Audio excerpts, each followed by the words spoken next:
Hi, I'm back. I'll be reading chapter 20. I'll be reading chapter 26 of the Harry Potter and the Order of the Phoenix.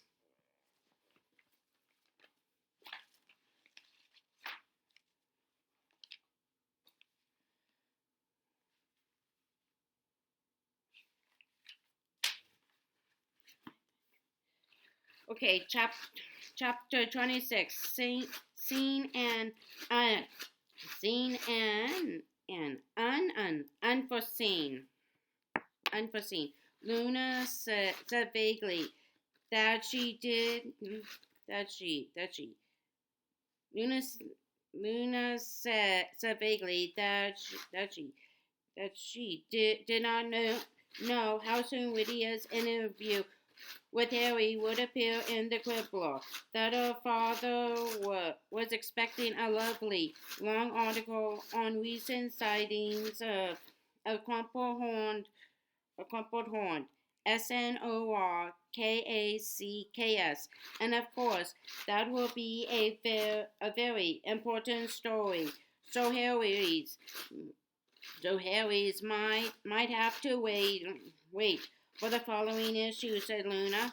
Harry Harry had not found it an easy experience to talk about the night when Baltimore had returned with her, had pressed him for every little detail, and he had given her everything he could remember, knowing that this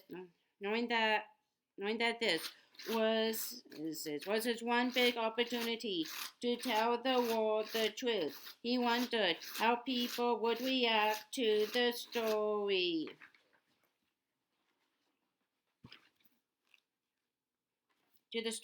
He guessed that it would would confirm a lot, or would confirm a lot of people in the view that he was completely insane, not least because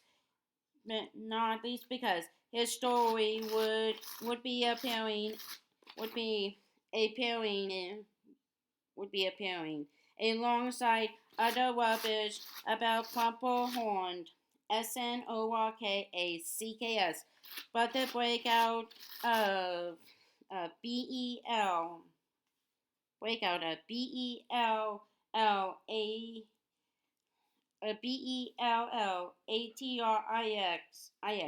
The strange and a fellow Death Eaters had given Harry a burning desire to do something, to do something, whether it worked or not. Can't wait to see what Umbridge thinks of you going public, said Dean, sounding awestruck at dinner on Monday night, Seamus was shoveling down large amounts of chicken and ham pie on Dean's other side, but Harry knew he was listening. It's the right thing to do, Harry, said Neville, who was sitting opposite him. He was rather pale, but went on in a low voice. It must have been tired of talking about it, was it? Yeah, mumbled Harry. But people have got to know what Baltimore's capable of, haven't they? That's right, said Neville, nodding, and his Death Eaters too. People should know. People should know. Neville left his sentence hanging, and returned to his baked potato. Seamus looked up, but when he caught Harry's eye, he looked quickly back at his plate again. After a while, Dean, Seamus, and Neville departed for the common room, leaving Harry and Hermione at the table waiting for one who had not yet had dinner because of Quidditch practice practice. Chow Chang walked into the hall with her friend, M-A-R, with her friend, M-A-R-I-E-T-T-A. Harry's stomach gave an unpleasant lurch, but she did not look over at the Gryffindor table and sat down with her back to him. Oh, I forgot to ask you, said Hermione, brightly glancing over at the, glancing over at the Ravenclaw table. What happened on your date with Chow? How come you were back so early? Well, it was, said Harry, pulling a dish of all rage. UBARB crumpled toward him and helping himself. 2 seconds, a complete, a complete. Frisco. Now you mention it, and he told her what had happened in Madame Puddifooot Potfierce's tea shop. So then he finished. So then he finished. Several minutes later, as the final bite of crumble disappeared, she jumps up white and says, I will see you around, Harry, and runs out of the place. He put down his spoon and looked at Hermione. I mean, what was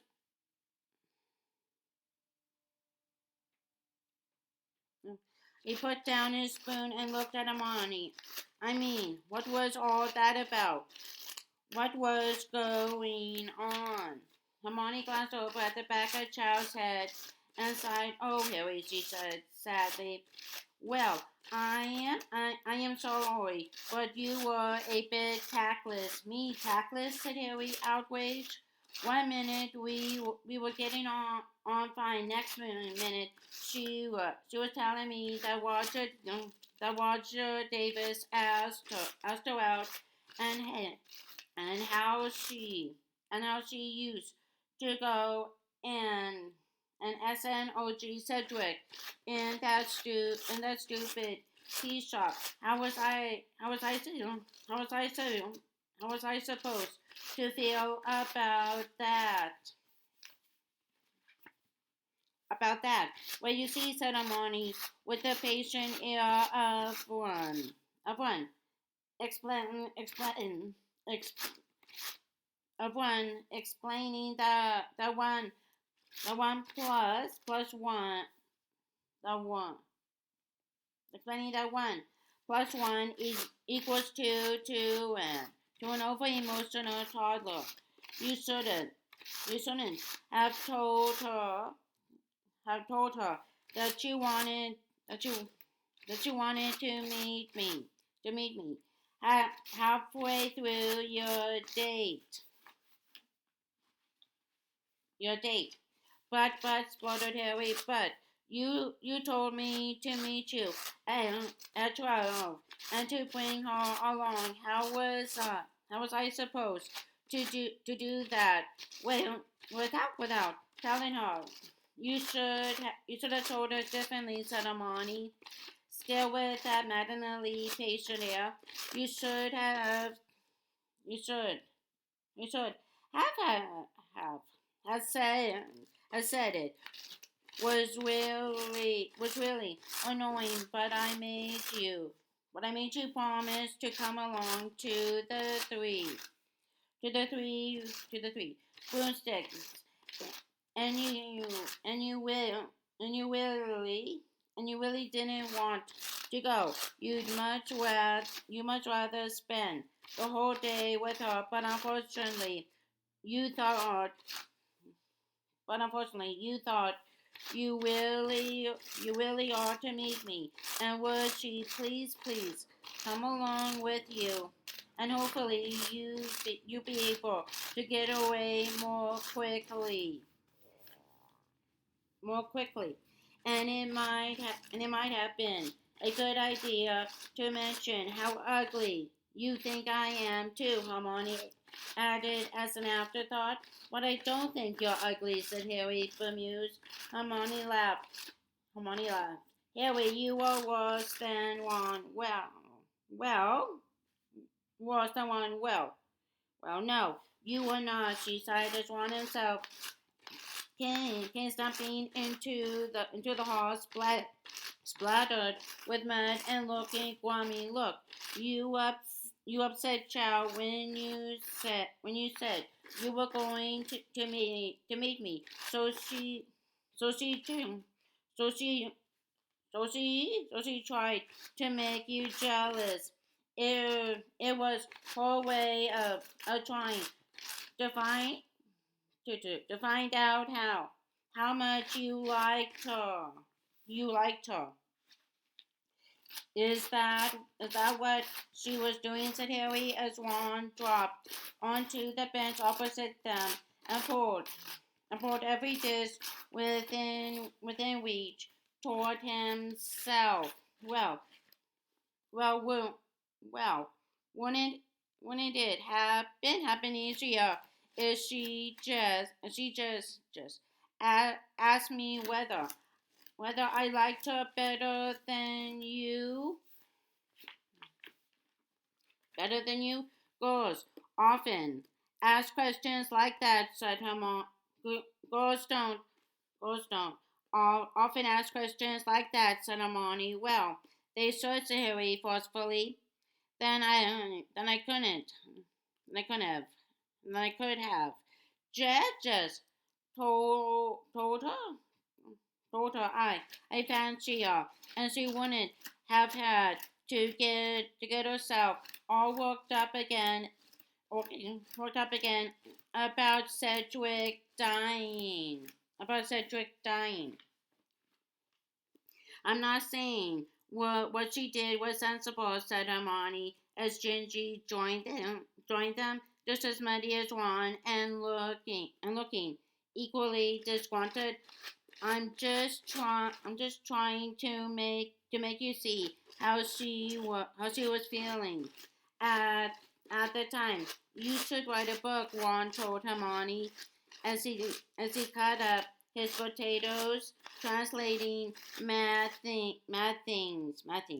Girls do, so boys can understand them. Yes, said Harry feverishly, looking over at the Ravenclaw table. Chow had just got up, still not looking at him. She left the great hall, feeling rather depressed. He looked back at Ron and Gingy. So how, so how was Quidditch practice? It was a nightmare, said Ron in a surly voice. Oh, come on. Oh, come on, said Hermione, looking at Gingy. I'm sure it wasn't that. Yes, it was a Gingy. It was appalling. Angelina was nearly in tears by the end of it. By the end of it, Ron and Gingy went off for baths after dinner. Harry and Hermione returned to the busy Gryffindor common room and the usual pile of homework.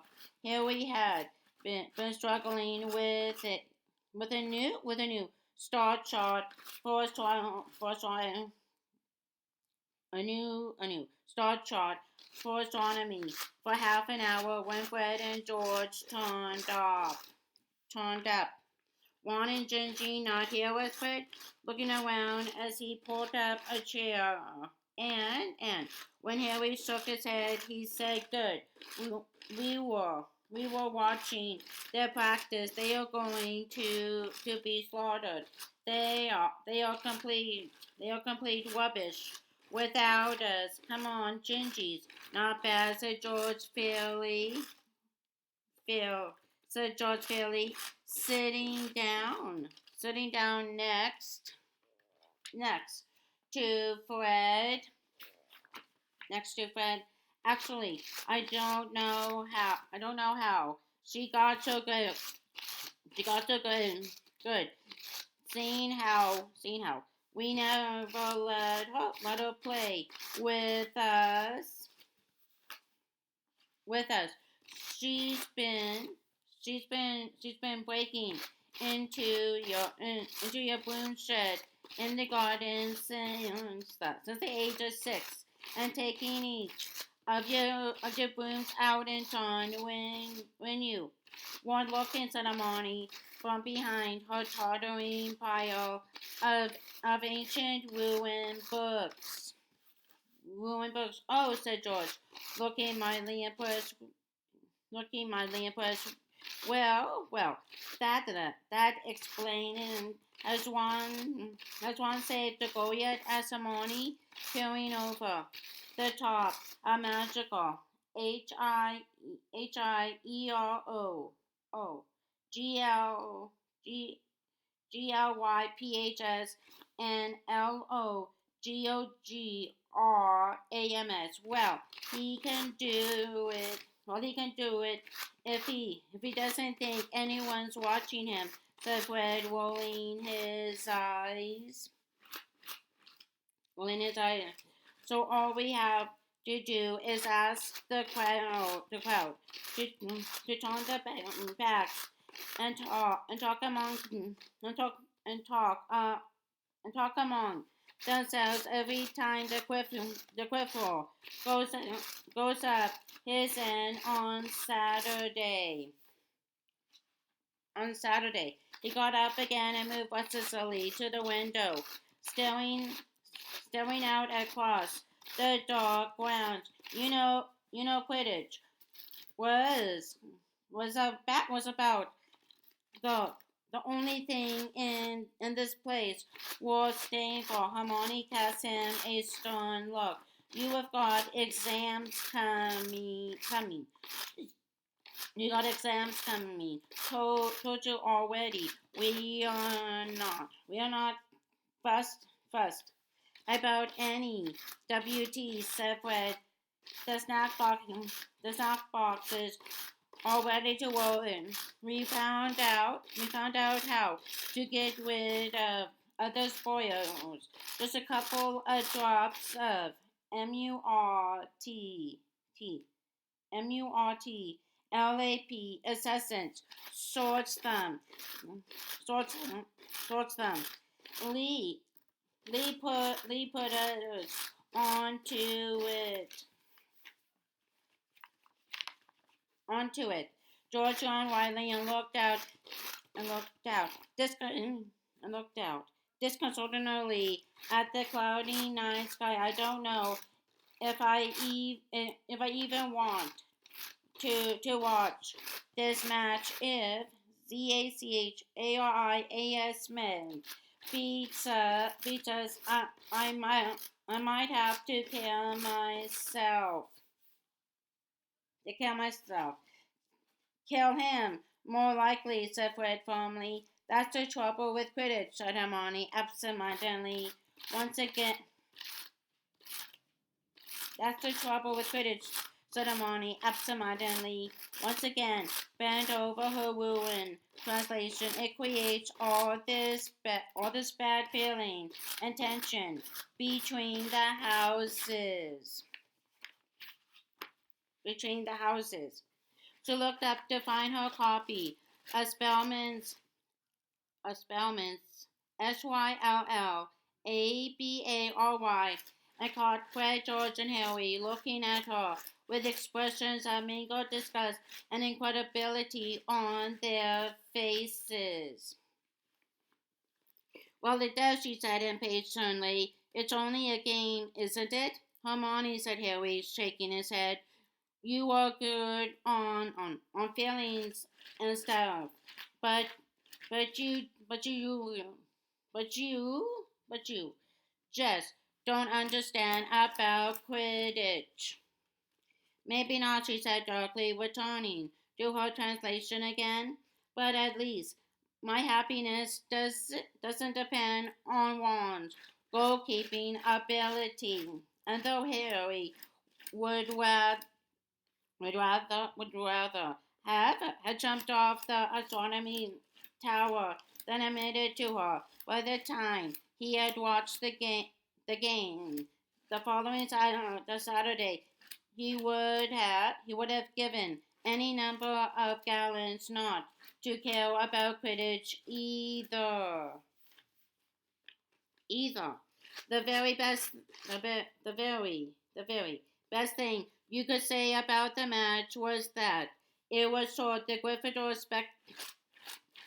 spectators had to endure only 22 minutes of agony.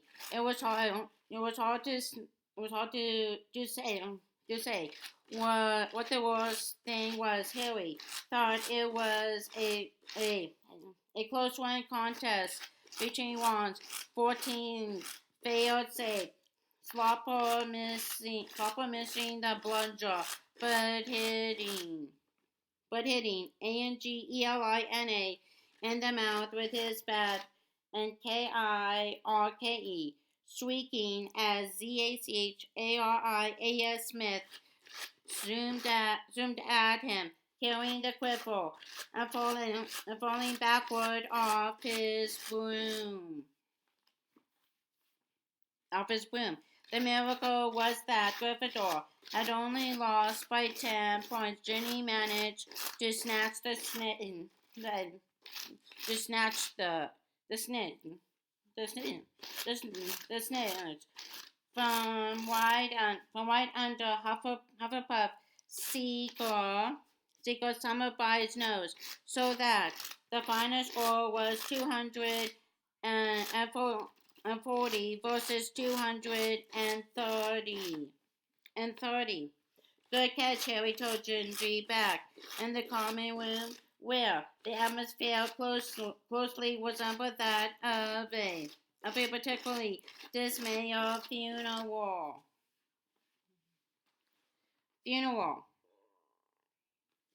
I was lucky she's right.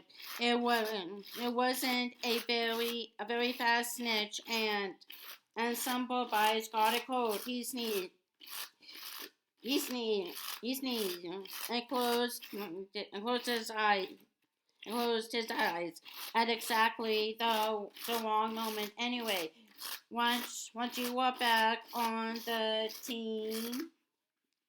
team, Gingy, I have got a lifelong ban. You are banned as long as Umbridge is in the school, Gingy corrected him. That's a difference. Anyway, once you are back, I think I will try out for Chaser.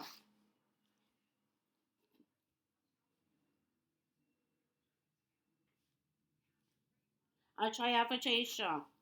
Angelina Alicia are both leaving next year, and I prefer gold scoring to seeking anyway. Harry looked over at Ron, who was hunched in a corner, staring at his knees. A bottle, a butterbeer clutched in his hand.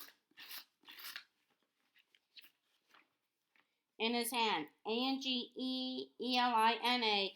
still won't let him resign, Gingy said, as though reading Harry's mind. She says she knows. He's got it in him. Harry liked Angelina for the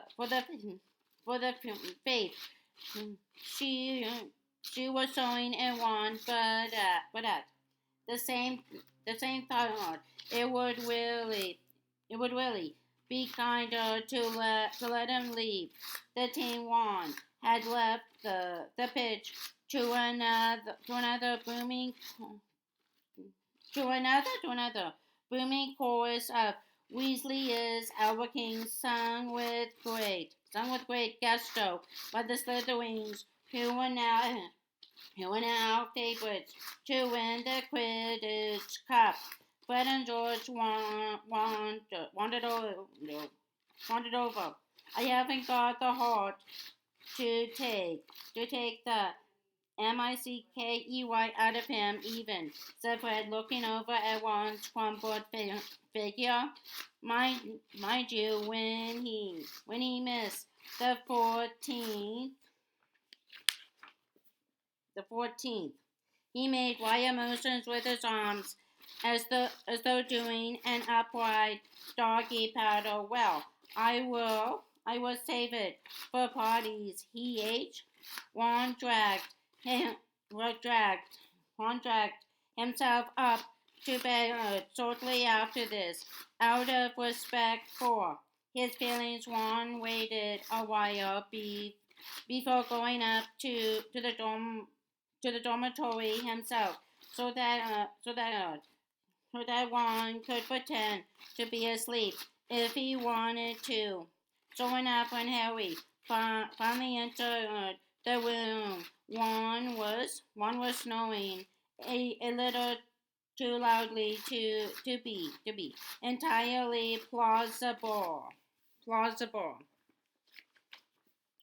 Harry got into bed thinking about the match. It had been immensely frustrating watching from the sidelines. He was quite impressed by Jenny's performance, but he felt that if he that he felt that if he had been playing, he could have caught the snitch sooner. There had been a moment when it had been fluttering near K.E. Potter's ankle. If she hadn't hesitated, she might have been able. If she hadn't if she had if she hadn't been hesitated, she might have been able to scrape a win for Gryffindor. Umbridge had been sitting a few rows below Harry and Hermione. Once or twice she had turned straightly in her seat to look at him, her white-toed mouth stretched in in what, in what he thought had been a gloating smile. The memory of it made him feel hot with anger as he lay there in the dark. In the dark. After a few minutes, however, he remembered that he was supposed to be emptying his mind of all emotion before he slept. As as as Snape kept instructing him at the end of every OCCLUMENCY lesson. He tried for a minute or two, but the thought of Snape on top of memories of Umbridge, of Umbridge, merely increased his sense of grumbling resentment, and he found himself focusing instead on how much he loathed the pair. With a slowly one snores died away, replaced by the sound of deep, slow breathing. It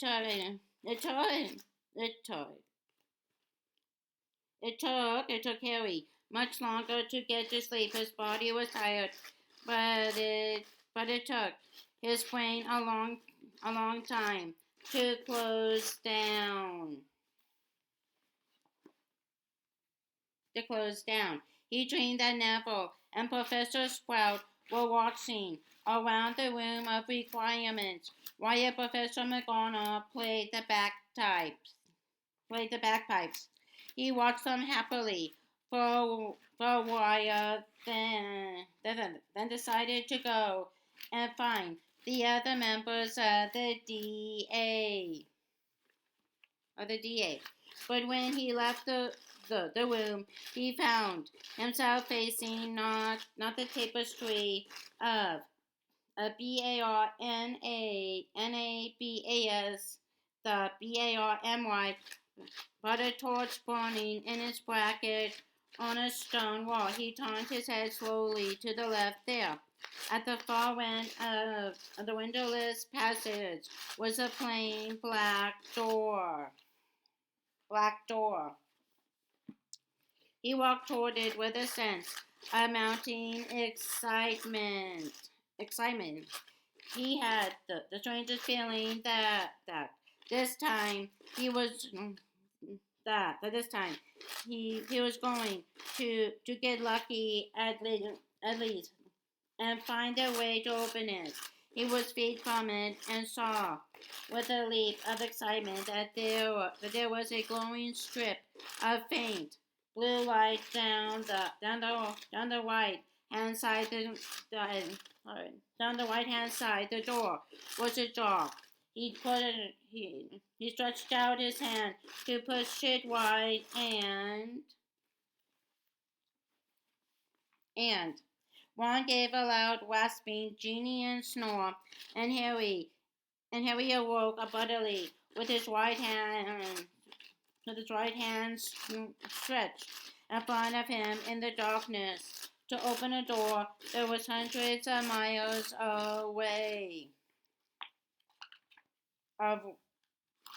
Away. He let it fall with a feeling of mingled disappointment and guilt. He knew he should not have seen the door, but at the same time felt so consumed with curiosity about was so consumed with curiosity about about what was behind it that he could not help feeling annoyed with Ron. If he could have saved his snore for just another minute. For just another minute.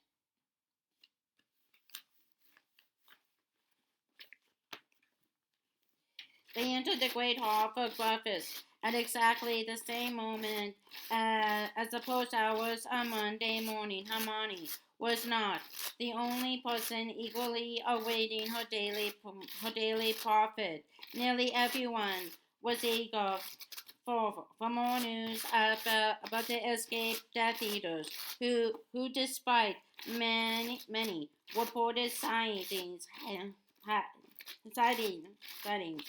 still had not been caught. She gave the delivery hour a canet and unfolded the newspaper eagerly, while Harry helped himself to orange juice as he had only received one note during the entire year. He was sorry when the first hour landed with a thud in front of him that it had made a mistake. A mistake. Who you after? He asked it languidly, removing his orange juice from underneath its beak and leaning forward to see the recipient's name and address. Harry Potter, Great Hall, Hogwarts School. Frowning. He made Frowning. He made to take the letter from the hour, but before he could do so, 3, 4, 5 more hours have floated down beside it and was darkening for position, treading in the butter, knocking over the salt, and each attempting to give him their letters first.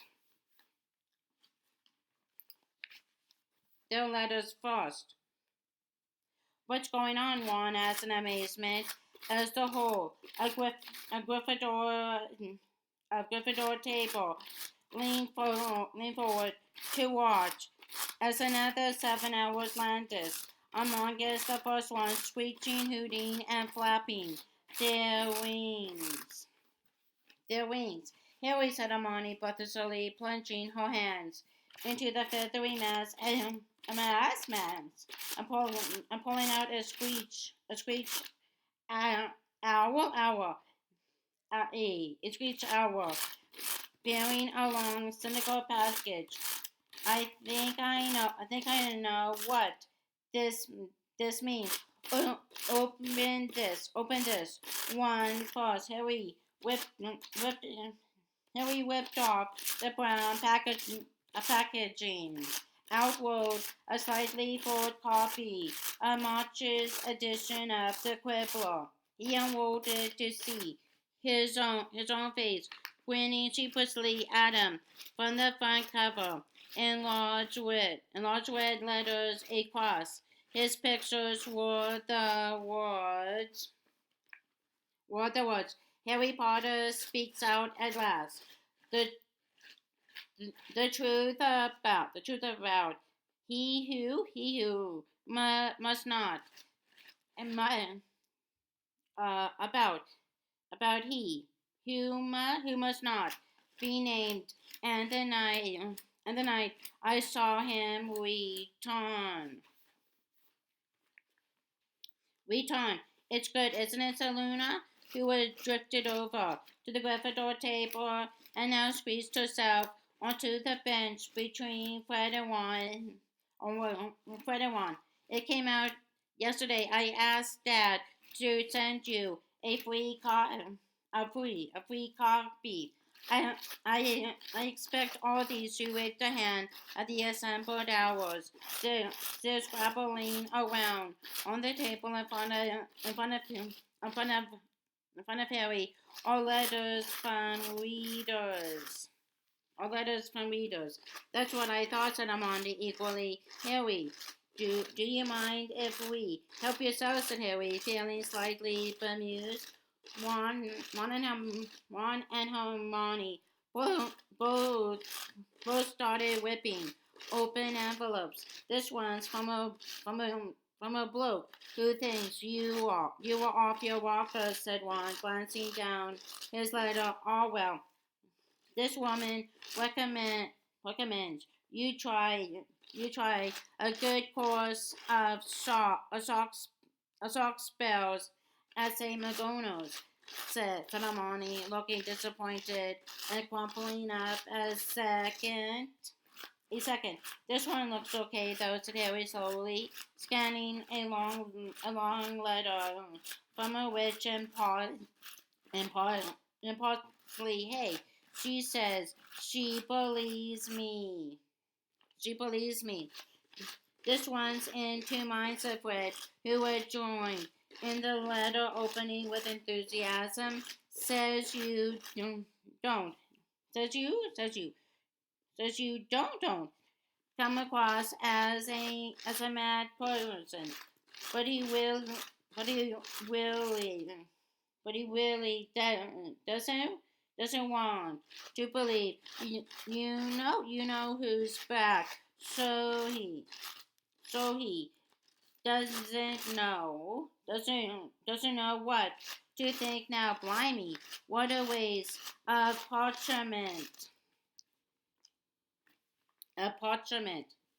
Here's another one. You have convinced Harry, said Hermione excitedly. Having read your side of the story, I am forced to the conclusion that the Daily Prophet has treated you very unfairly. Little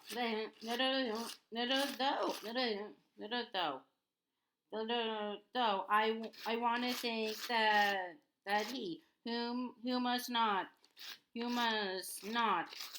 named has returned. I am forced to accept that you are telling the truth. Oh, this is wonderful. This one's wonderful.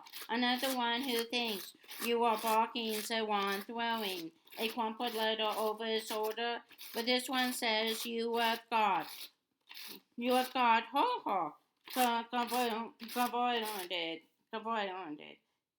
And she now thinks you are a real hero.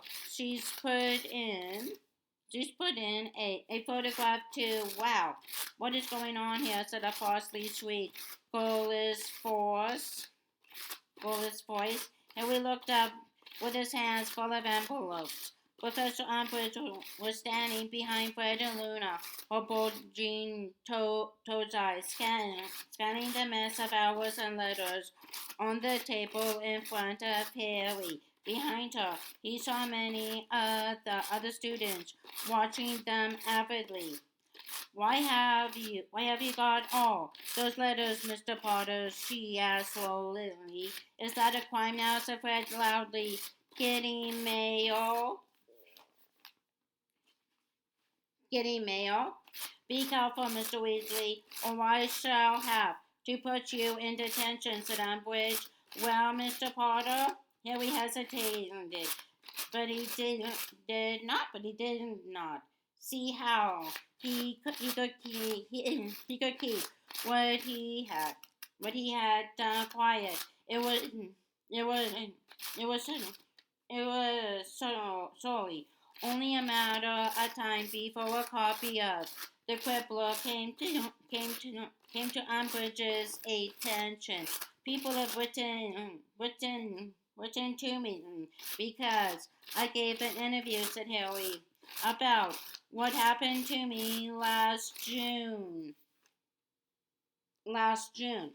For some reason, he glanced up at the staff table as he said this. He had the strangest feeling that Dumbledore had been watching him.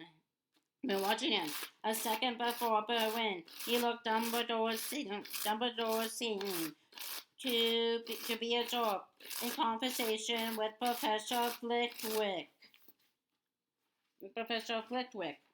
An interview repeated Umbridge, her voice thinner and higher than ever. What do you mean? I mean, a reporter asked me questions and I answered them, said Harry. Here. And he threw the copy of the Quibbler at her. She caught it and stared down at the cover. Her pale, dowry face turned and ugly, patchy, violent. When did you do this? She asked, her voice trembling slightly. Last Hogsmeade weekend, said Harry. She looked up at him. Incandescent with rage. The magazine shaking in a stubby finger. There will be no more Hogsmeade trips for you, Mr. Potter, she whispered. How you dare? How you could? She took a deep breath. I have tried again and again to teach you not to tell lies. The message apparently has still not sunk in. 50 points from Gryffindor and another week's worth of detentions. She stalked away, clutching the Quibbler to her chest, their eyes of many students following her. By mid-morning, enormous signs had been put up all over the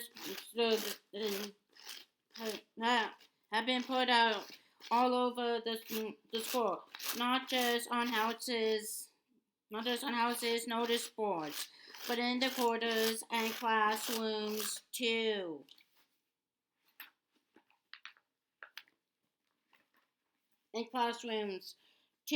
By order of the High INQUI SITOR of Hogwarts. Any student found in possession of the magazine The Quibbler will be expelled. The above is in accordance with educational degree number 27 signed Dorish Umbridge High INQUISITOR.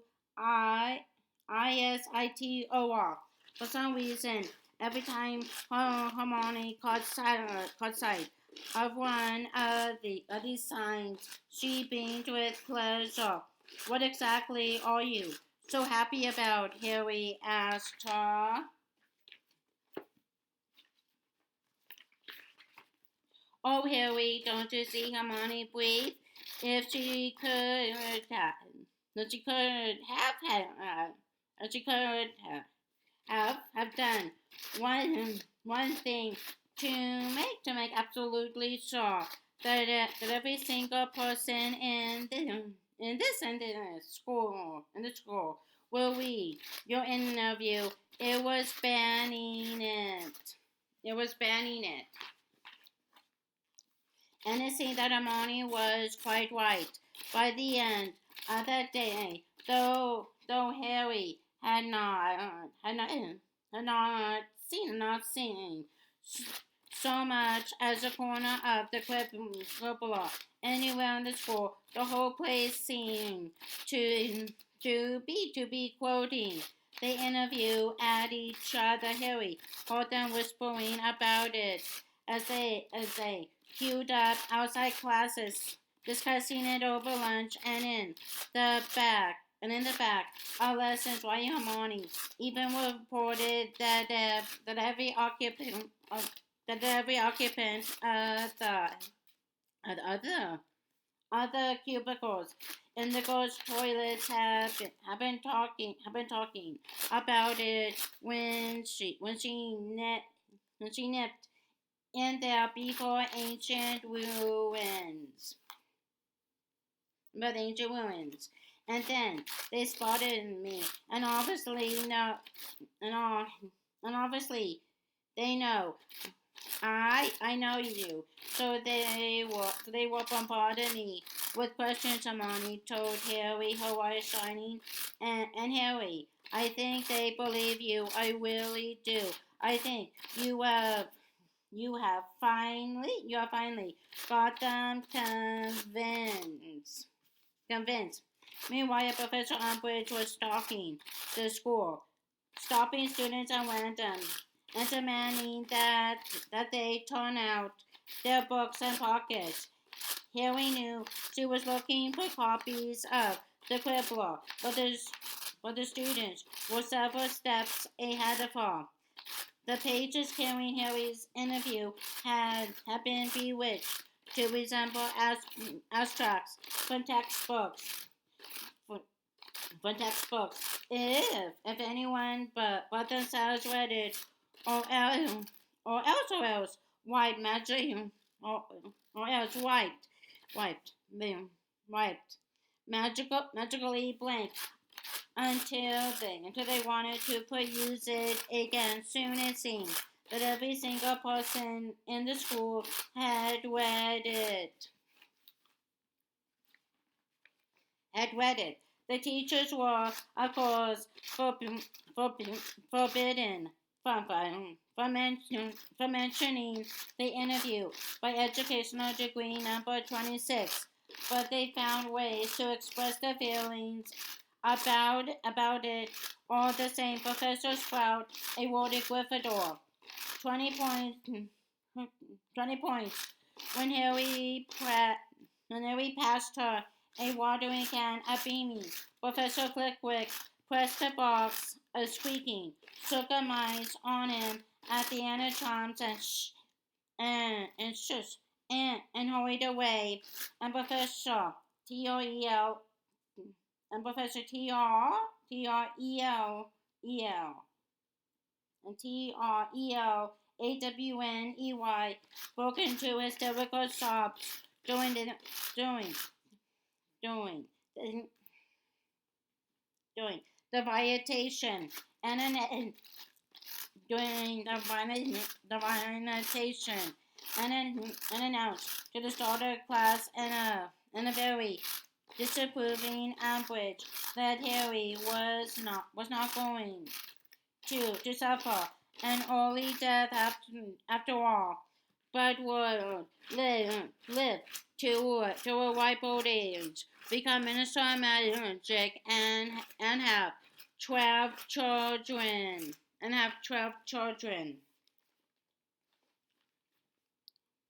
But what but what made but, but what made made made made what made Harry happiest was Chow catching up with him as he was hurrying along to Transfiguration the next day. Before he knew what had happened had, had happened. Her hand was in his, and she was breathing in his ears. I'm really sorry. That interview was so brave. It made me cry. It made me cry. He was sorry to hear. She had shed even more even more tears over it.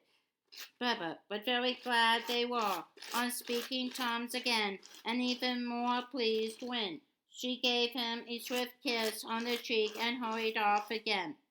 And an unbelievable no sooner had he arrived outside arrived just had he had he arrived just outside Transfiguration, then something just as good happened. Seamus stepped out of the queue to face him. I just wanted to say, he mumbled, squinting at Harry's left knee. I believe you, and I sent a copy of of that of that magazine to me. M.A.M. If anything, if anything more was needed to complete Harry's happiness, it was Malfoy. It was Malfoy, Quaby, and Goyle's reactions. He saw them with their heads together later that afternoon in the library, together with a weedy looking boy, Hermione whispered, was called Theodore Nott. They looked around at Harry as as he browsed the shelves for the book for the, for the for the book he needed on partial banishment, and Goyle cracked, cracked. His knuckles threateningly, and Malfoy whispered something undoubtedly malevolent to Crabby. Harry knew perfectly well why they were acting like this. He like this. He had named all of their fathers as Death Eaters. And the best part is, whispered Hermione gleefully as they left the library.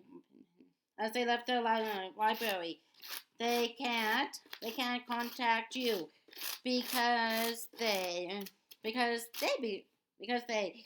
can't admit they have read the article. The article. To cap it all, Luna told him over dinner that no copy of the Quibbler had ever sold out faster.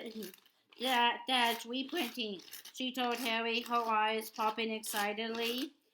He can't believe it. He says people seem even more interested even more interested in this than the crumple horned Snororkacks.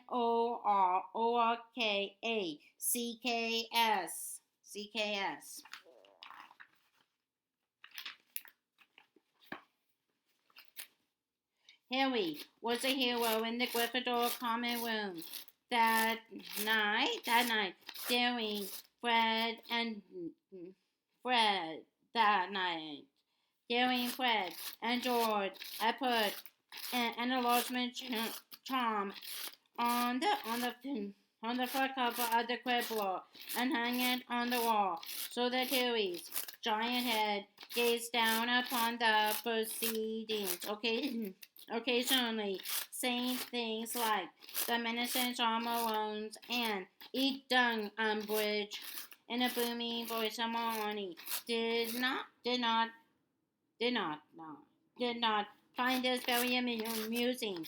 She said it, she said it interfered with her concentration and ended up going to bed to, and ended up going to bed early out of irritation. Harry had to admit that the poster was not quite and as funny after an hour or two, especially when the talking spell had to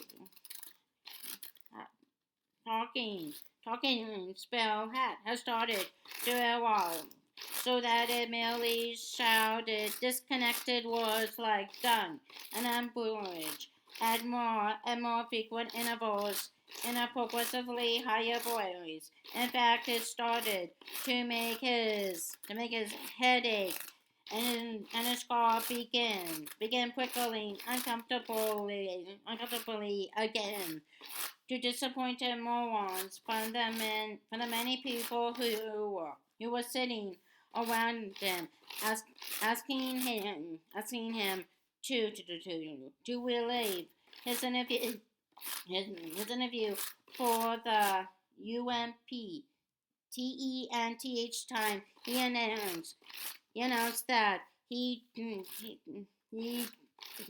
that he too needed an early night.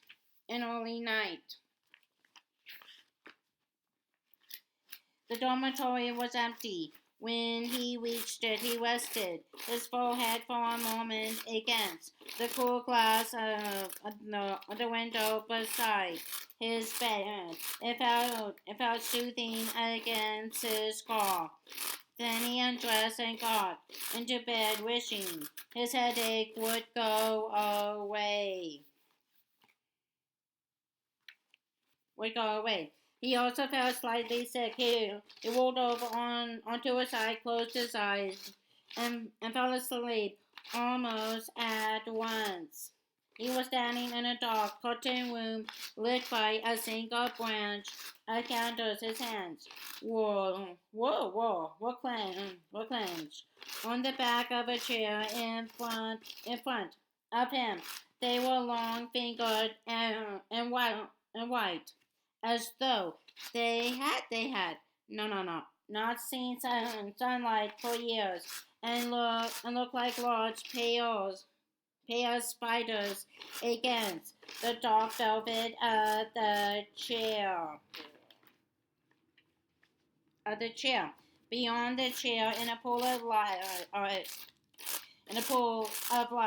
cast upon the floor by the candles, knelt a man in black robes. I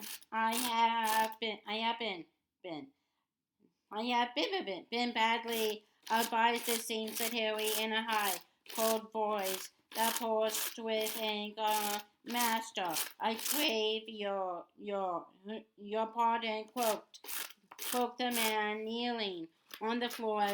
The back of his head glimmered in the candlelight. He seemed to be trembling.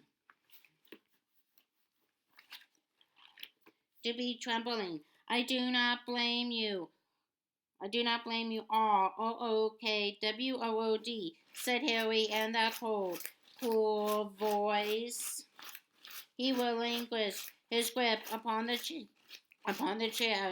and walked around it closer to the man cowering upon the floor until he stood directly over him in the darkness, looking down from until he stood directly over him in the darkness, looking down from a far greater height than usual.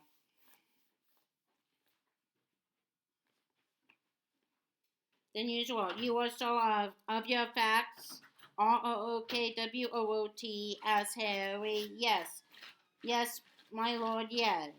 I used to work in the department after all. Avery told me BODE would be able to remove it. BODE could never have taken it, master.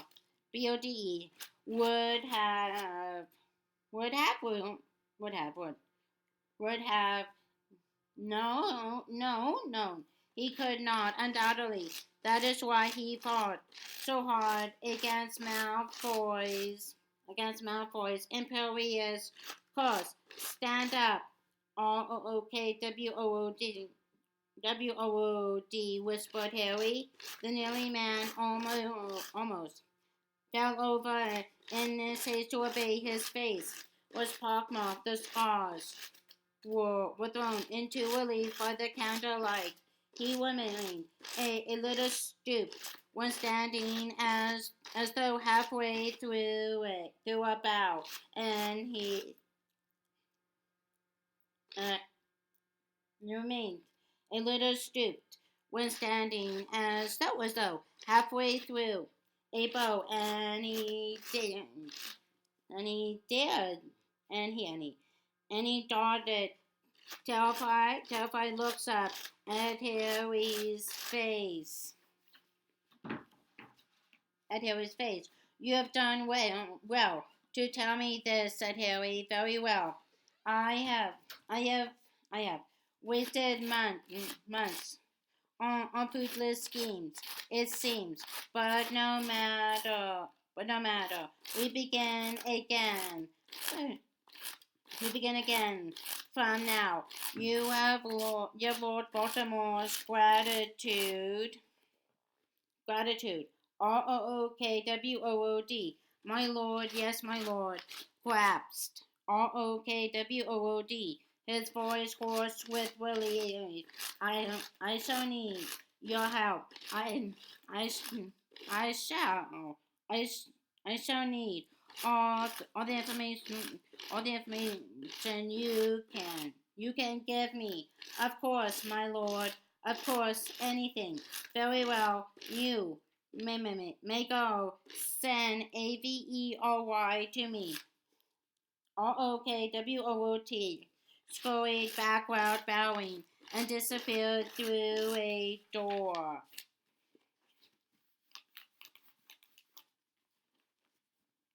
Left alone in the dark room, Harry turned toward the wall. It cracked. A spotted mirror hung on the wall in the shadows. Harry moved toward it. His reflection grew larger and clearer in the darkness. A face so wider than a skull. Red eyes with slits for pupils. No! What? Yelled a voice nearby. Harry floated around madly, became entangled in the hangings, and fell out of his bed. For a few seconds he did not know where he was. Know where he was. He was convinced. He was convinced that he was about to see the white spar-like face looming at him out of the dark again. The one's voice spoke very near to him. Will you stop acting like a maniac? I can. Get you out of here. Ron wrenched the hangings apart, and Harry stared up at him in the moonlight as he lay flat on his back, his scar Staring with pain, Juan looked as though he had just he had just been he had just been getting ready for bed. One arm was out of his robe. Has someone been attacked again? Asked Juan, pulling Harry roughly to his feet. Is it that? Is it that snake? Is it that snake? No, everyone's fine, gasped Harry. His forehead felt as though it was on fire again. Well, Avery isn't. He's in trouble. He gave him the wrong and he gave him the wrong information. He's really angry. Harry groaned and sank, shaking onto his bed, rubbing his paw. But ROKWOOT, Puffy is going to help him now. He's on he's on the right track again. What are you talking about? Said Ron, sounding scared. Did you mean did you did you mean did you just did you just did you just see you know who? I was you know who, said Harry, and he stretched out his hands in the darkness and held them up to his to his to his face. He checked that they were no longer deathly white and long fingered. He was with ROOK, WOO, WOOD. He's one of the Death Eaters who escaped from Azkaban. Remember? Remember? ROO Rockwood just told him BODE couldn't have done it. No, done what? We moved something. He said BODE would would have known. He couldn't have done it. BODE was under the Imperious curse. I think he said Malfoy's dad put it on him. BODE was bewitched to remove something, Ron said, but Harry, that's got to be the weapon. Harry finished the sentence for him.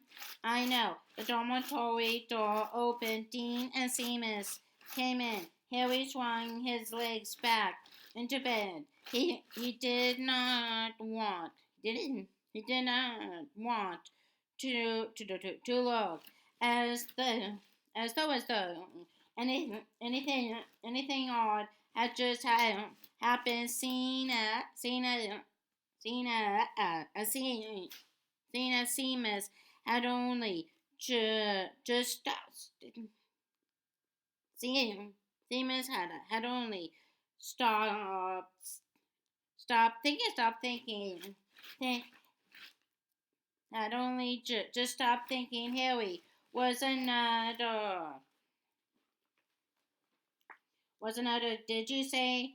Murmured Ron, putting his head close to Harry's on the pretense of helping himself to water from the jug on his bedside table. That you were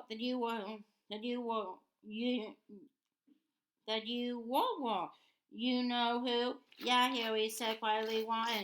Ron took an unnecessarily large gulp of water. Harry saw it spill over his chin onto his chest. Harry, he said, as Dean and Seamus clattered around noiselessly, pulling off their robes and talking you have got to tell. I haven't got to tell anyone, said Harry shortly. I wouldn't I wouldn't I wouldn't have seen it at all if I could do OCCLUMENCY. I su- I suppose to have learned to shut this stuff out. That's what they want. That's what they want. But by they, he meant Dumbledore. He got back into bed and rolled over onto his side with his back to Ron. And after a while, he heard Ron's. And after a while, he heard Ron's mattress squeak. Mattress squeak as he lay back down too. His heart began to burn. He bit hard on his pillow to stop himself making a noise. To stop himself making a noise. Somewhere he knew Avery was being punished. Was being punished. Harry and Ron waited until break. Waited until break next morning to tell to tell Hermione to tell her Hermione exactly what had happened. They they wanted to be absolutely sure. They they could they could not be overheard standing in the usual corner of the cool and breezy courtyard. Harry told her every detail of the dream he could remember remember.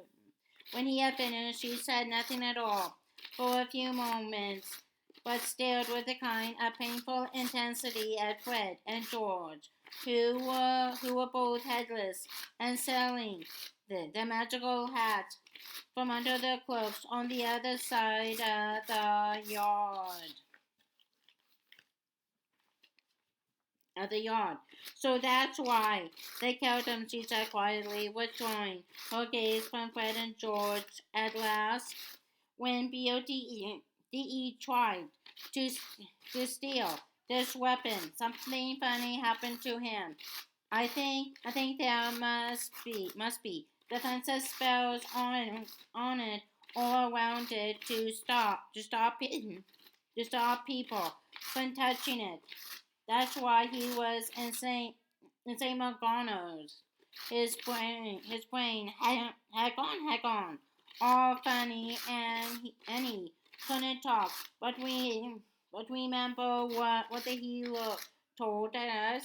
He was recovering, and and they could, could and they couldn't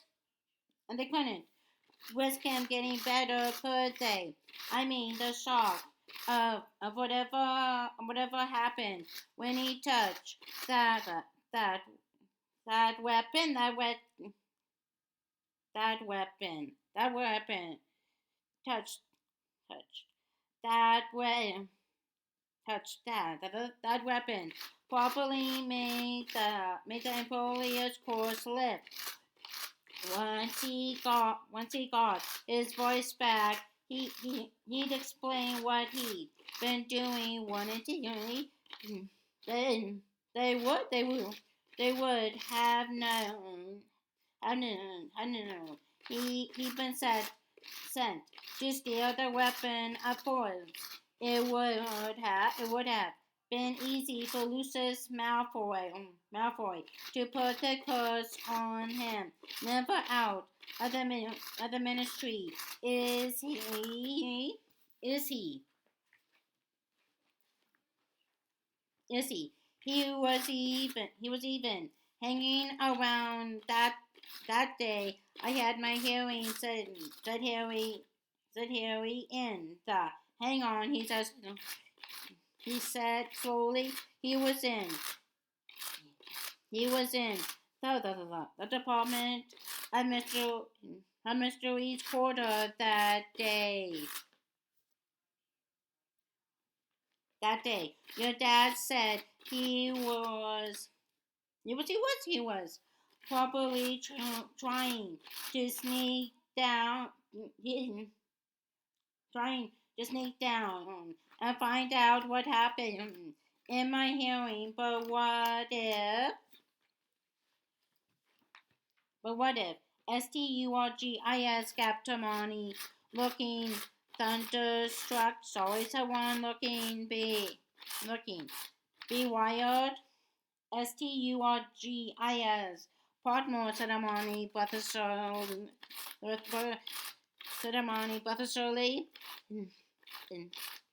Buttersley arrested for arrested for trying to get through a door. Malfoy Lucius Malfoy got into. I bet he did it. He did it. The day you saw him there. You saw him there. Harry Sturgis had Moody's invisibility cloak, right? So what if he was standing guard by the door, invisible, and Malfoy heard him move, or guessed he was there, or just did the Empolier's course on the off chance that the guard was there. So when Sturgis next had an opportunity, next had an opportunity, properly probably win. It was his turn on guard again. He tried to get into the department to steal the weapon for Baltimore. Warn, be quiet. But he got caught and sent to Azkaban. Yep. And sent to Azkaban. She gazed at Harry. And now Walkwards told Baltimore how to get the weapon. I didn't hear all the conversation, but that's what it sounded like," said Harry. Walkwood used to walk there. Maybe Baltimore. Maybe Baltimore will Sands and Walkwood to do it. Hermione nodded. Apparently, still lost in thought. Then quite abruptly, she said, "But you shouldn't have seen this at all, Harry." What he said, taking a bath. You are supposed to be learning how to close your mind to the sort of things, said Hermione. Suddenly stern. "I know I am," said Harry, "but well, I think I didn't think we should just try. We should just try and forget what you saw," said Hermione firmly. And you ought to put in a bit more effort on your OCCLUMENCY from now on. From now on.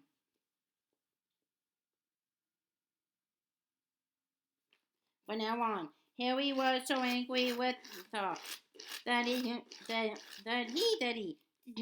did not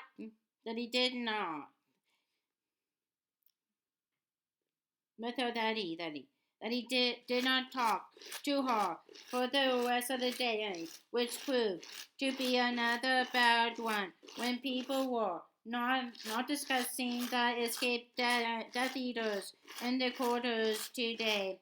They were laughing at Gryffindor's Bismail performance in Bismail performance in the match against Hufflepuff. The Slytherins were singing Weasley is our king so loudly and frequently that by sundown Flitch had banded from the quarters out of sheer irritation. Irritation.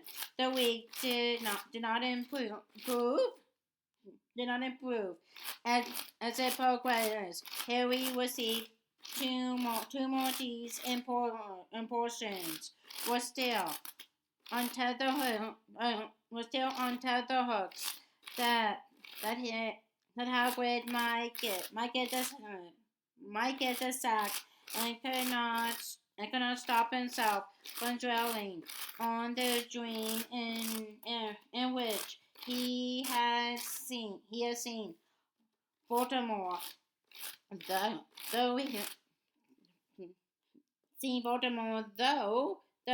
he did not bring it up with Ron and Hermione again,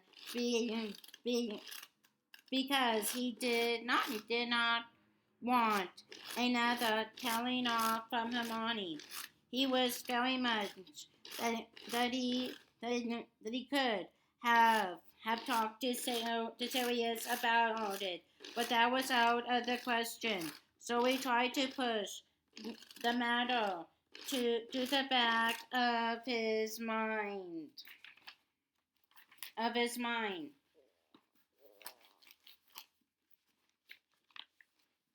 Unfortunately, the back of his mind was no longer the secure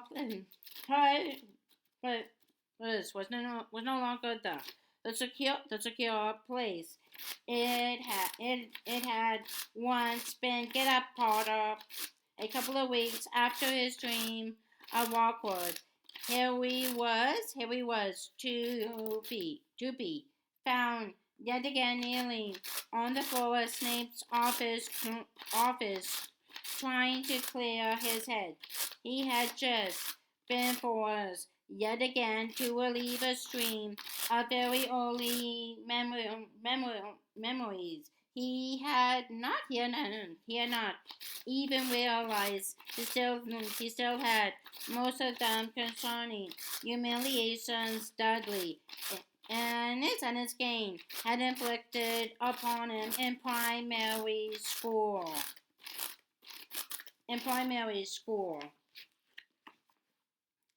That last memory, said Snape. What was it? I don't know, said Harry, getting wearily to his feelings. He was finding it increasingly difficult. He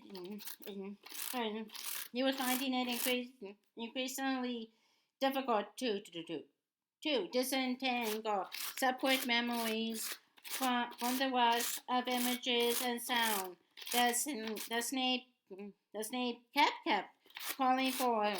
You mean the one where my cousin tried to make me stand in the toilet?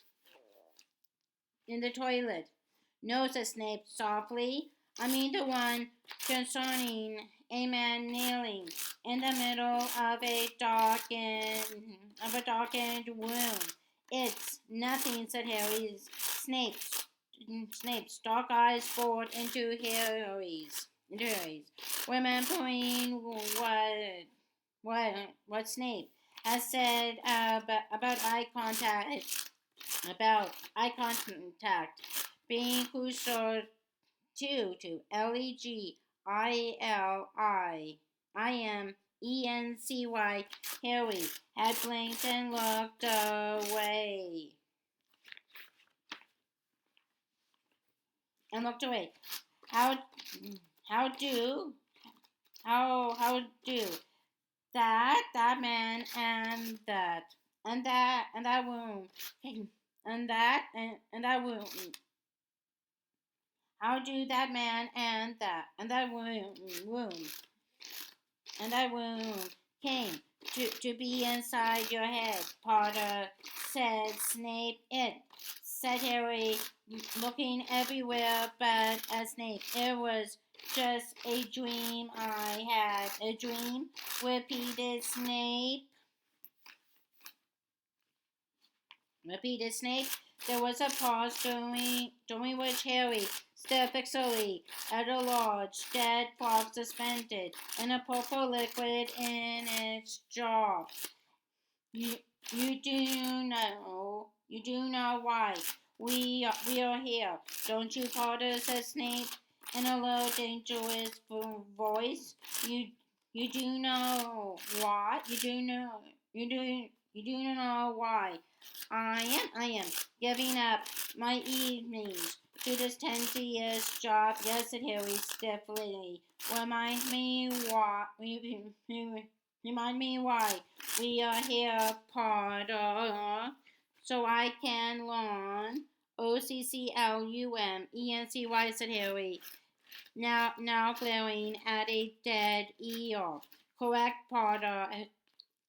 And and and and and and and dim and dim though you maybe Harry looked back at Snape, hating him. Hating him. I I would I would I would have thought that that after 2 months 2 months worth of lessons you might have made some progress. How many the other dreams about the Dark Lord have you had? Have you had? Have you had just that one, lied Harry? Perhaps a Snape, his dog. Cold eyes narrowing slightly. Perhaps you actually enjoy having these visions and dreams, partner. Maybe they make then maybe they make you feel special, important. No, they don't, said Harry. His jaws set and his fingers clenched tightly, all, tightly around the handle of his wand. That that that is just as well, Potter, said Snape. Said, said Snape coldly. Because you are neither special nor important, and it is not up to you to find out what the Dark Lord is saying to his Death Eaters. To his Death Eaters. No, that's your job, isn't it? Harry shot at him. He had not meant to say it. It had it had burst out of him in temper.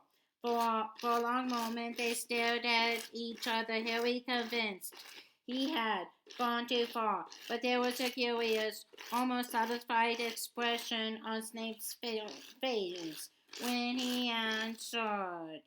Yes, Potter, he said, his eyes glinting. That is my job now. If you already, we will start again. We will start again. He raised his wand. 1, 2, 3. Legions.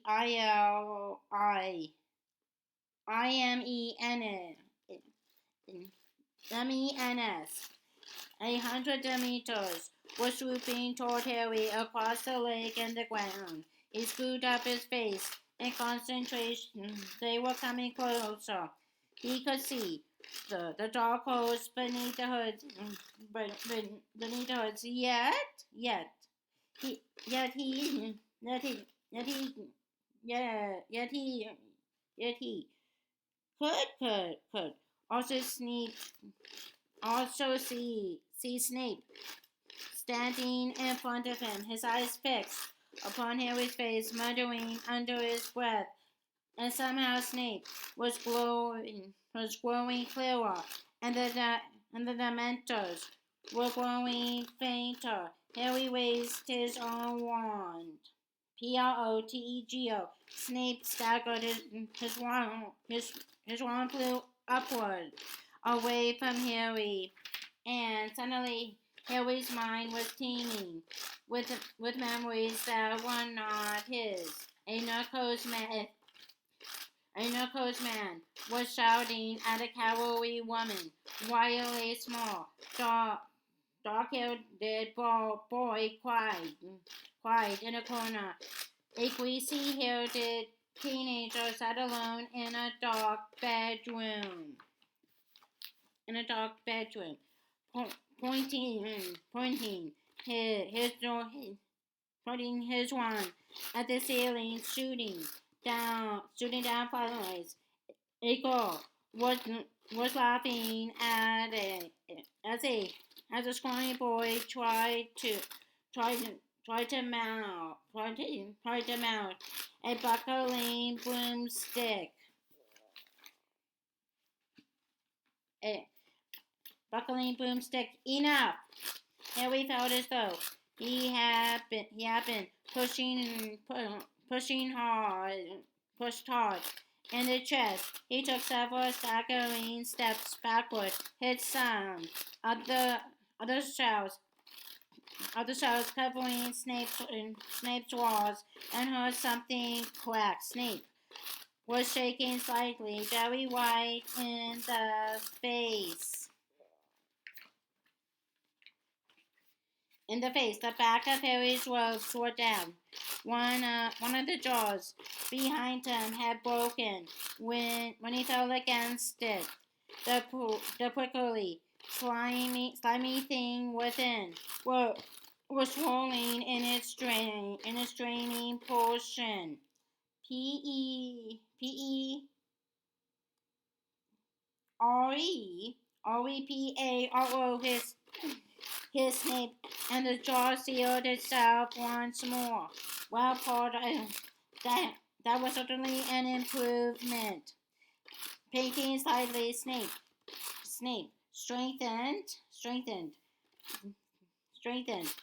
the pensive in which he had again stored some of his thoughts before starting the lesson, almost as though checking that they were still there. I don't remember telling you to use a shield charm, but there is no doubt that it was effective.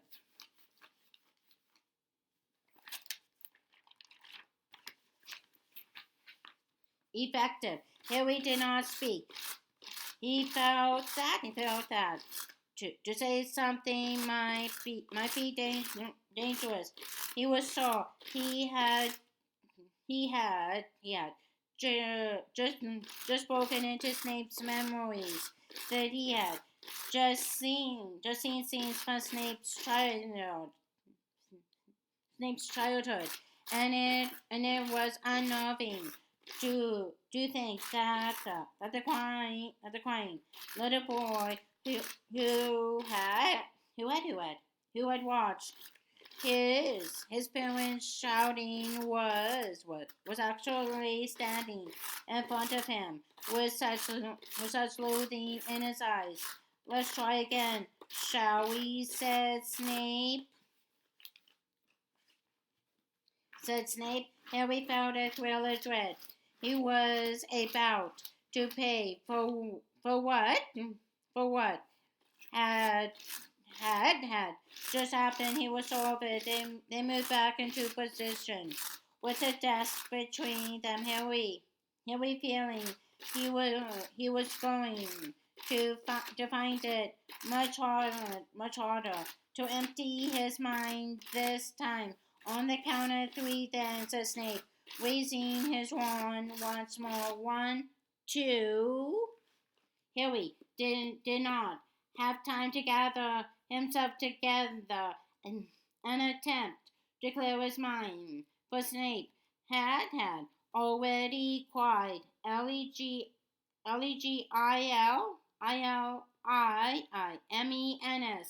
He was toddling along, along the corridor toward the Department of Mysteries, past the blank stone walls, past the torches, the past the torch, past the torches. The plain black door was growing ever larger. He was moving so fast he was going to collide with it. He was feet from it. He could see that chink a faint blue light again. Blue light again. The door had flown open. He was through it at last. Inside a black circular room lit with blue flame candles, and there were more doors all around him. He needed to go on, but which door ought he to take?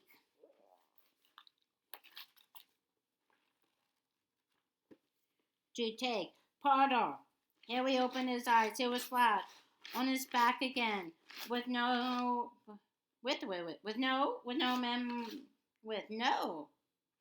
memory of having gotten there. He was also panting, uh, as though he really had run the length of the Department of a Mysteries corridor.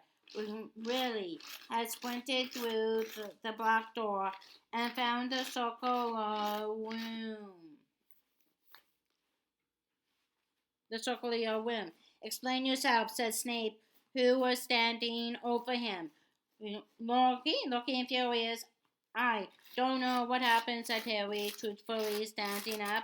There was a lump on the back of his head. From where? From where? He had hit. From where? From where? He had hit the ground, and he felt feeble winds. I have feeble winds. I've never seen that before. I mean, I told you, I had dreamed about the door, but it's never opened before. You are not working hard enough. Hard enough. For some reason, Snape seemed even, even, even, even, even, even, even angrier than he had done 2 minutes before, when Harry had seen into his own memories. You were lazy and sloppy, Potter. It is small wonder that the Dark Lord. Can you tell me something, sir? Said Harry. Firing up again. Why do you call Baltimore the Dark Lord? I have only I have only dark ever heard Death Eaters call him that. Snape opened his mouth in a snarl, and a woman screamed. from somewhere outside the room. Out, outside the room. Snape's head jerked upward. He was gazing at the ceiling. What the? He muttered. Harry could hear a muffled commotion coming from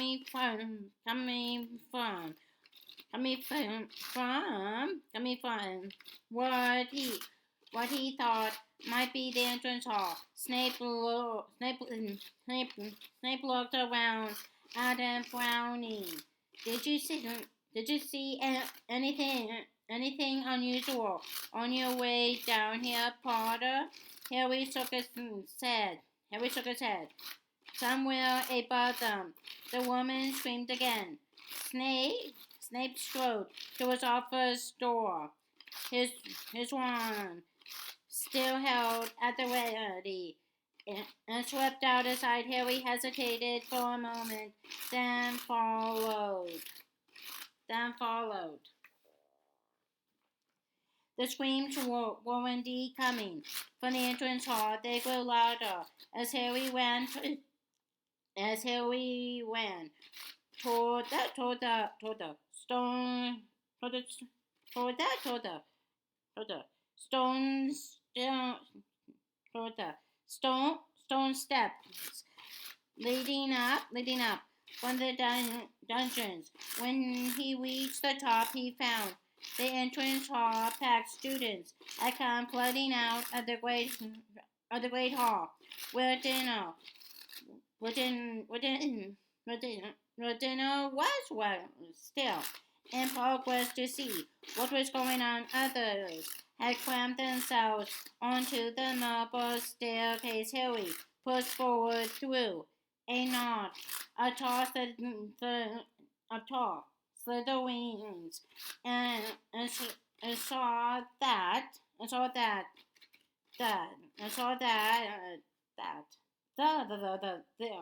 on the on the on the onlookers had formed a great ring, some of them looking shocked, and others even frightened. Professor McGonagall was directly opposite Harry on the other side of the hall.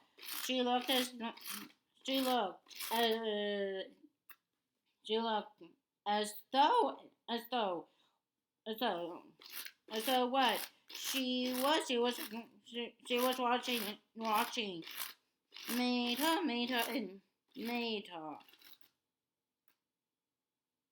Ma, as the as though what she was watching made her feel slightly sick. Slightly sick.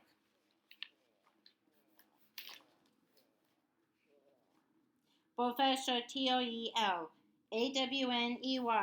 was standing in the middle of the entrance hall with a wand in one hand and an empty sherry bottle in the other, looking utterly mad. Her hair was sticking up on end. Her glasses were lopsided so that one eye was one eye was magnified more than the other.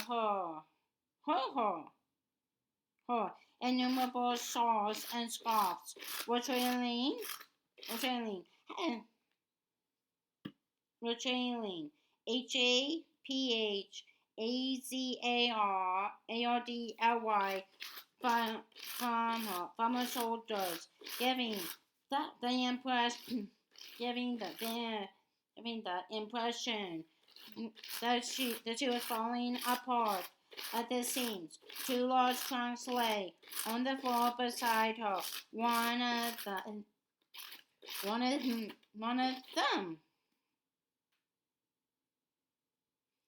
of them upside down. It looked very much as though it had been thrown down the stairs after her.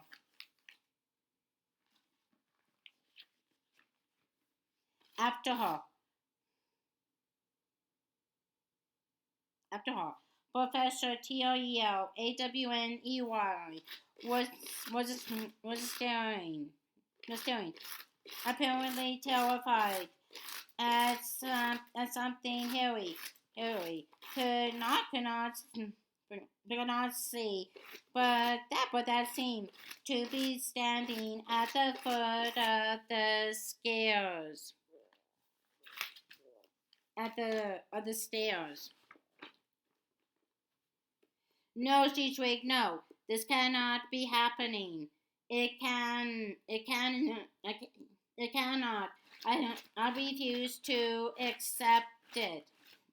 You didn't realize that this was coming, said a high girl's voice, sounding cautious, said a high girlish voice, sounding Callous, and Harry, moving slightly to his right, saw that TREELZ saw that TREELAWNY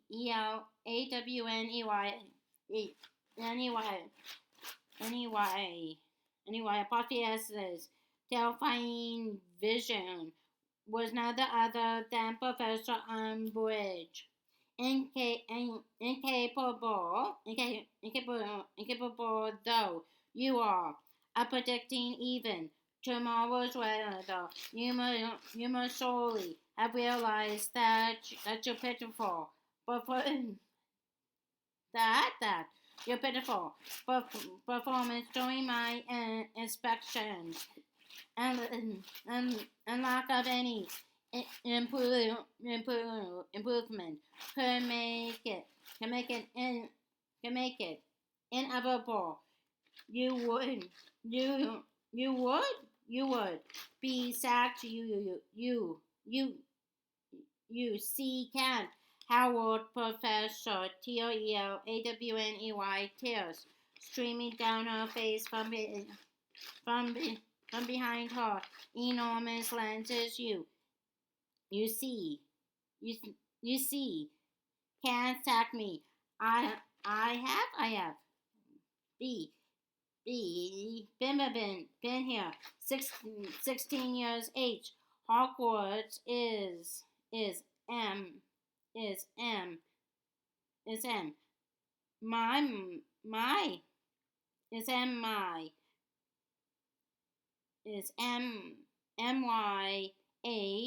home. It was your home, said Professor Umbridge, and Harry was revolted to see the enjoyment, stretching her toad-like face as she watched Professor TREELAWNY sink, sobbing uncontrollably onto one of her trunks until an hour ago when the minister a magic counter counter countersigned the order for your dismissal. Now kindly remove yourself from this hall. From this hall. You are embarrassing us. But she stood and watched with an expression of gloating enjoyment as Professor T-R-E-L-L as Professor TREELAWNY swattered Emma, walking backward and forward on a trunk in PAROXY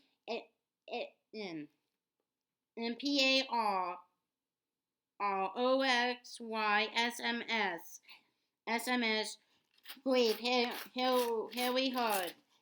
I heard. Here we heard a shop to his left, and looked around. Lavender and Parvaty were both crying silently, their arms around each other. Then he heard footsteps. Professor McGonagall had broken away had broken had broken away from from the spectators and march straight up to Professor Trelawney, and was patting her firmly on the back, uh,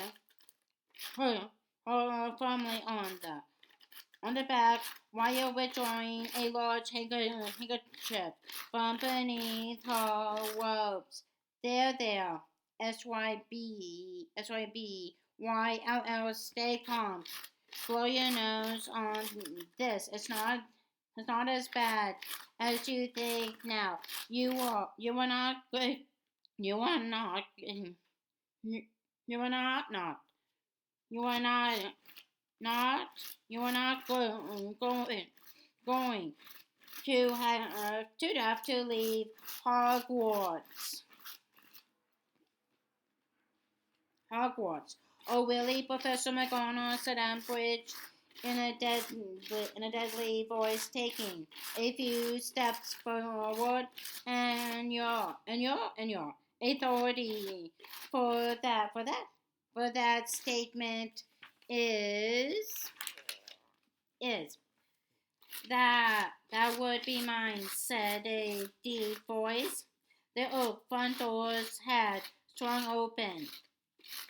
Students beside them scuttled scuttled out other other way as Dumbledore appeared in the entrance hall. What he what he what he had been but that they had been doing out in the grounds. Harry could not imagine, there was something impressive about the sight of him framed in the doorway against an oddly misted night, leaving the doors wide, leaving the doors the even the doors wide behind him. He strode forward through the circle of onlookers toward the place where Professor Trelawney sat, tear-stained and trembling upon a trunk. Professor McGonagall, Professor McGonagall, alongside her. Yours, Professor Dumbledore, said Umbridge, with a singularly unpleasant little laugh. I am afraid you do not understand the the position the position the position I have here. She pulled a parchment scroll from within her robes. An order, a dismissal signed by myself and the Minister of Magic under the terms of educational degree number 23, the High INQUISITOR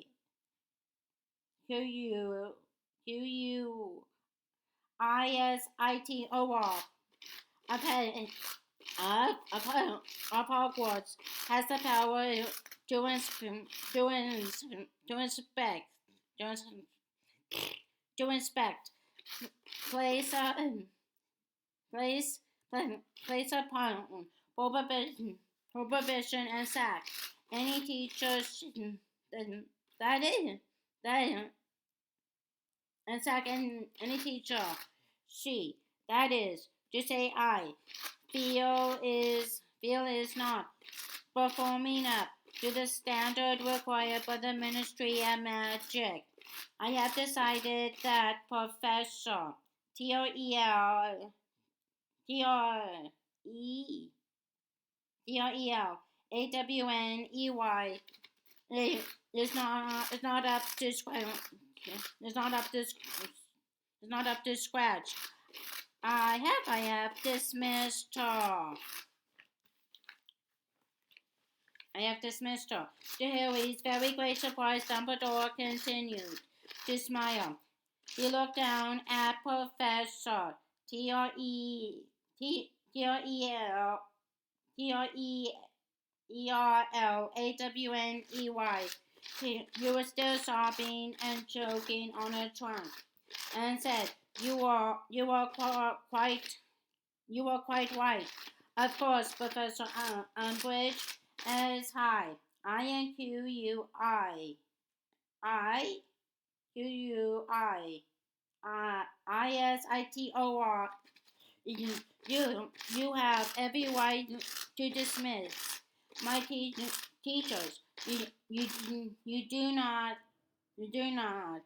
However, have the authority to send them away from the castle. I am afraid, he went on with a courteous little bow, that that that that that the that the power to do that still resides with the headmaster, and it is my wish that Professor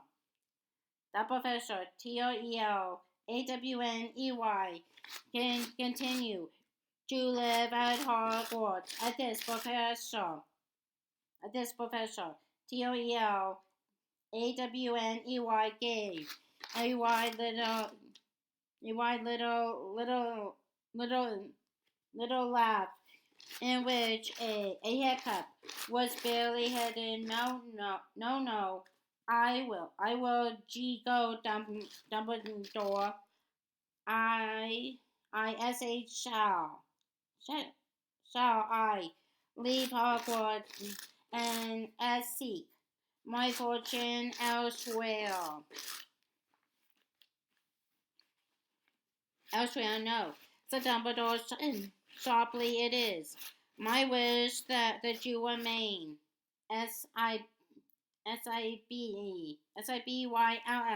He turned to Professor McGonagall. Might I ask you, might I ask you to resort to escort S-I-B-L S-I-B S-I-B-Y-L-L back upstairs, Professor McGonagall. Of course, said McGonagall. Up you get, S-I-B-Y-L-L. Professor Sprout came, hurrying forward out of the crowd and Professor, Professor Trewney, Prophes's other arm. Together together they together they guided her past Umbridge and up the marble stairs. Professor Flick went scurrying after them. His wand held out before him. He squeaked, LOCOMOTOR trunks, and Professor TRELAWNEY and anyway Professor's luggage rose into the air and proceeded up the staircase after her. Professor Flickwick bringing up the wedge, bringing up the rear. Professor Umbridge was standing stock still, staring at Dumbledore, who continued to smile. BENIGNLY, and what she said in a whisper the nevertheless carried all around the entrance hall. Are you going? Are you going to do with her one side, appoint a new divination teacher who needs her law games? Oh, that won't be a problem," said Dumbledore pleasantly. "You see, I have already. You see, I have, already found us a new, I knew, no, I knew, I knew, divination teacher, and and he, and he will, and he, and he will, and he will, and he will, and he will. Before lodgings on the ground floor, you have found," said Umbridge. "Really, you have found. Might I remind you, Dumbledore, that under educational degree 22, the minister has the right to appoint a suitable candidate if and only if the headmaster is unable to find one," said Dumbledore. And I am happy to say that on this occasion, to say that on this occasion, I have succeeded. May I introduce you?" He turned to face the open front doors through which night mist was now drifting. Harry heard hoofs. There was a soft murmur around the hall, and those nearest the doors, the doors, the doors, and those nearest the doors hastily moved, even for the backward. Some of them,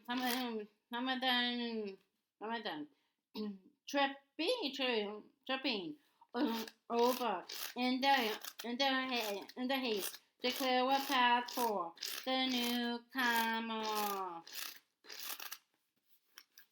newcomer. Through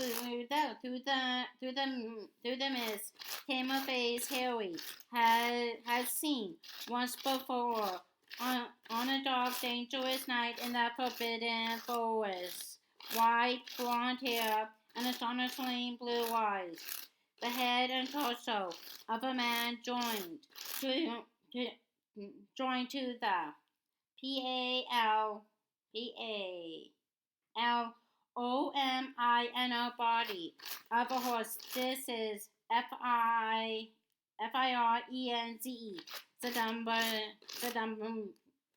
said said Dumbledore happily to a thunderstruck Umbridge. I think you will find him suitable. That's the end of chapter 26. Okay, bye bye.